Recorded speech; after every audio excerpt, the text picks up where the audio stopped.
Taigi servise 007 jau šiek tiek parodėm apie OMVL reg purkštukus. Taip pat minėjom vieną iš svarbiausių jų savybių, tai yra tefloninį štokelį esantį viduje ir pakankamai greitas veikimo funkcijas. Dabar pabandysime jį paimti ir išardyti ir parodyti, iš ko jisai susideda iš tikrųjų ir kas ten yra jo viduje. Ardosi regai labai paprastai. Magnetukų juosta nusiema. Magnetukus galima iš tikrųjų keisti, ta prasme, ritės viršui. Galima ir taip juos surinkti, galima reikalų esant apsukti iš kitos pusės, padaryti padavimą arba į kitą pusę, taip kad pilnai šitie dalykai keičiami. Toliau matome, kad plasmasinę korpuso dalį ir viršų visus štokelius jungia, ta prasme, šitie varžtukai, ar ne, iš viršaus. Pabandysim dabar juos visus atsisukti.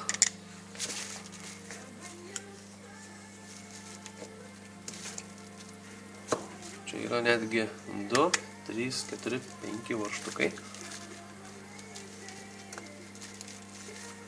Kaip matome, netgi štokeliai visi priešingai nei valtiko nėra reguliuojami. Šitų purkštukų tarpelių atsidarimo nieko jau nepareguliuosim.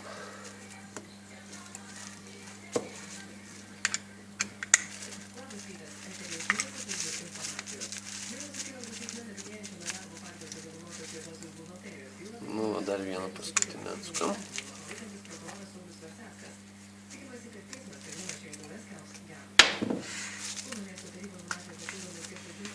Na štai, išardysim purkštukų štokelius.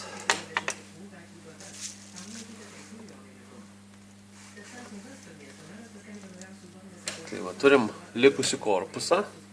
Matome, kad per pagrindinį kanalą ateina dujos. Ir patys purkštukai tiesiog praleidžia juos į skirtingus cilindrus gavę signalą. Nuo elektromagneto principo visą tai veikia. Tai va, viena plasmasinė detalė. O čia turim štokelius, kurie yra tefloniniai. O jeigu gerai pasižiūrėsim, tai nėra, kad būtų tiesiog aliuminis, o yra gražiai padengtas teflonu. Visas labai gražiai judantis. Labai švelniai juda, be jokio praktiškai pasipriešinimo. Ir būtent tas pasipriešinimo neturėjimas ir teflono štokas leidžia jam gražiai, greitai ir tiksliai judėti.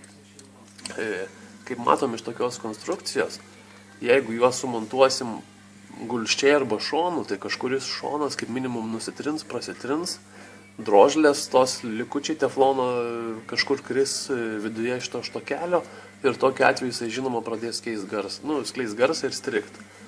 Apsauginės gumelės, taipogi kaip ir valtike, yra keičiamos. Jeigu purkštukas labai pradeda kalti, galima vidų jo išvalyti ir apsauginę atmušimo tą gumelę ją galima pakeisti.